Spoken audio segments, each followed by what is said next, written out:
Всем огромный привет! С вами Татьяна Сидоренко. Добро пожаловать на мой канал. И сегодня мы будем выполнять коррекцию вот на таких вот ручках. Это очень интересные руки. У них есть особенности в работе, потому что они очень выпуклые. И на них частенько кажется, что материала действительно много, хотя это не так.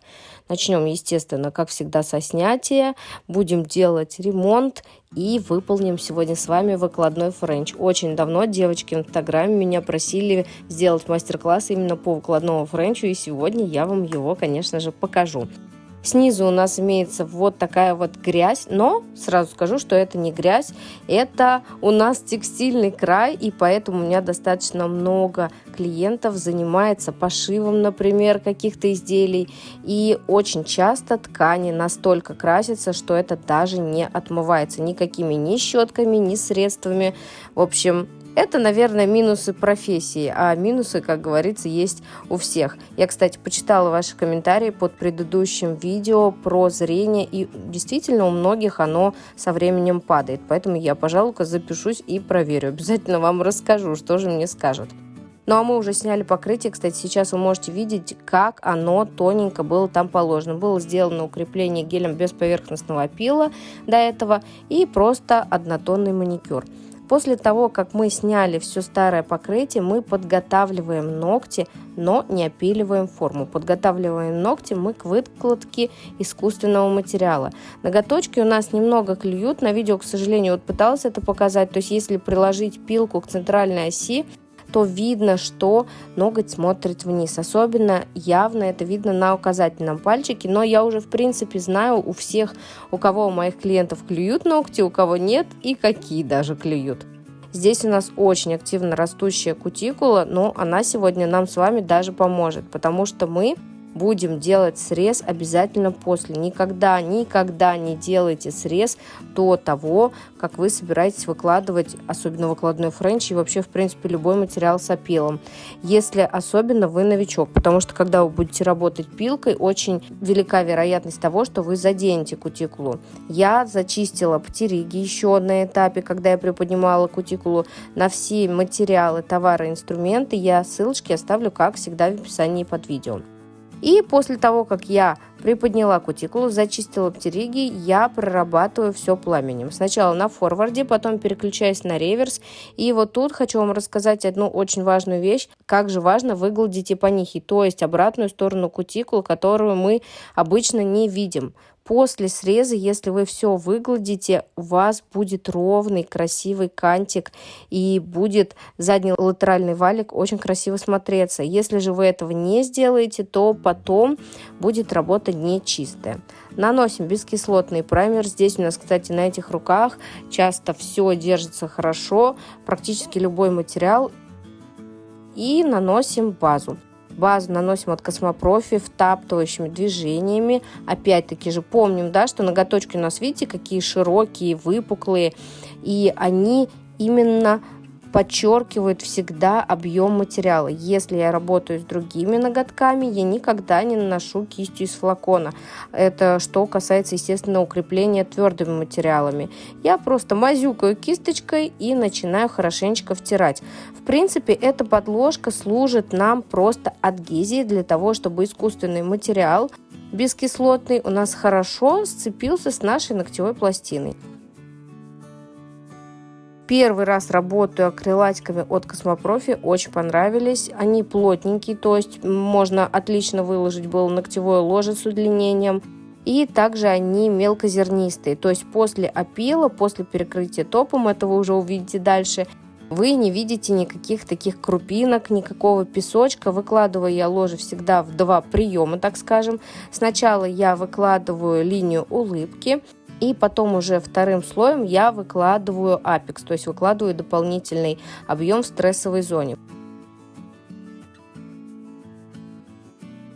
Посмотрите, выкладываем шарик, сначала его приминаем и сразу же начинаем делать бортик. Следите за тем, чтобы материала у вас не было слишком много, иначе потом придется много пилить. Но в то же время следите за правильной архитектурой. Вот я добавила материал у кутикулы, выгладила его, и если заглянуть сбоку, можно увидеть, что, во-первых, Линия улыбки находится под углом. Это я вам расскажу чуть подробнее, когда мы сейчас будем опиливать.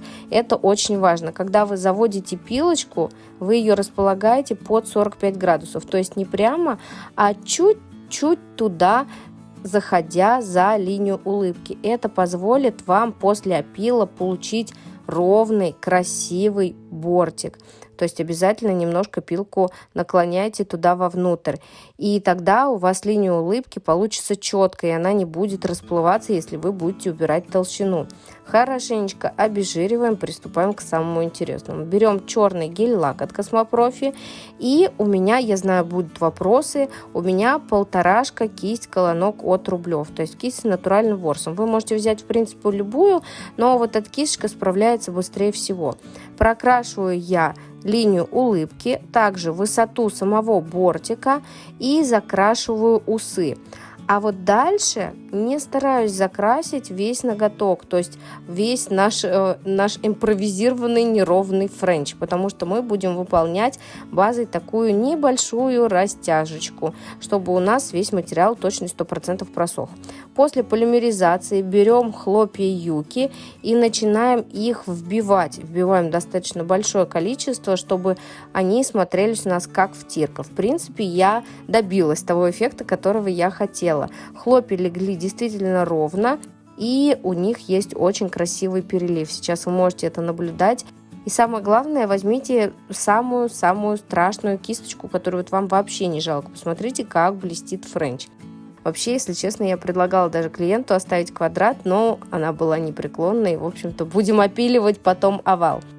Дальше я еще решила добавить вот таких вот крупных блесточек. Они будут очень красиво и глубоко мерцать. Вообще, когда вы делаете какой-то выкладной френч и делаете что-то блестящее, хороша многослойность. Фиолетовый гель-лак я смешала с базой и добавляю чуть-чуть где-то с заходом вот на эти крупные блестки, то есть чтобы не было это как серебряное бельмо. То есть я оттеняю. Дальше беру гель от Secret Nails. Видите, он в баночке голубой, но после полимеризации он кристально прозрачный. Да и в выкладке, в принципе, тоже я не заметила этого голубого оттенка. Но у него очень хорошая вязкость именно для перекрытия выкладного френча. То есть он не тек у меня, не тек также никуда в усы, не затекал на кожу. И я выложила им достаточно такую хорошую толщину. Но в то же время он хорошо самовыравнивается. В общем, гель мне понравился. Также буду тестировать еще дальше. У меня есть очень красивые оттенки. Обязательно вам их покажу в следующих видео. Подталкиваю. И еще все забываю вам сказать, что у меня в магазине Космопрофи по моему промокоду есть скидка целых 20%. Все подробности я пропишу в описании под видео. Пожалуйста, пользуйтесь на здоровье. Следующим этапом это, конечно же, опил. Я опиливаю всегда опиливаю сначала фрезой. То есть самое большое количество материала у меня идет опил фрезой.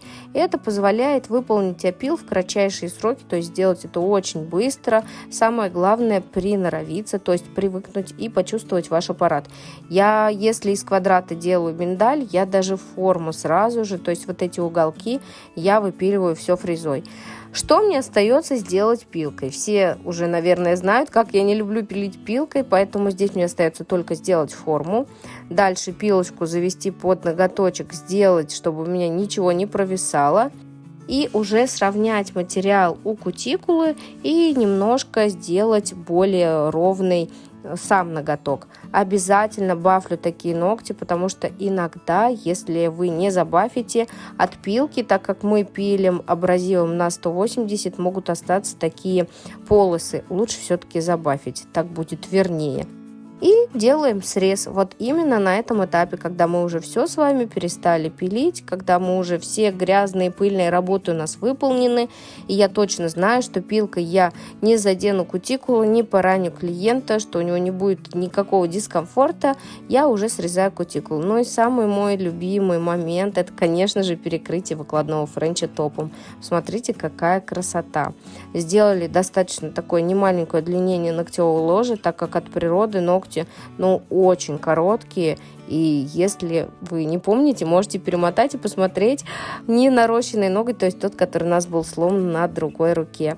Получилось очень красиво, очень нежно, и вы обязательно должны попробовать сделать так же, потому что дизайн, несмотря на, так скажем, несколько этапов выполнения данной работы, он того стоит и делается он достаточно быстро. Если видео было полезное, интересное, обязательно ставьте лайки, я над каждым видео очень стараюсь и жду, конечно же, вашей поддержки. Также подписывайтесь на мой инстаграм, там очень много мастер-классов. С вами была Татьяна Сидоренко. Всем пока!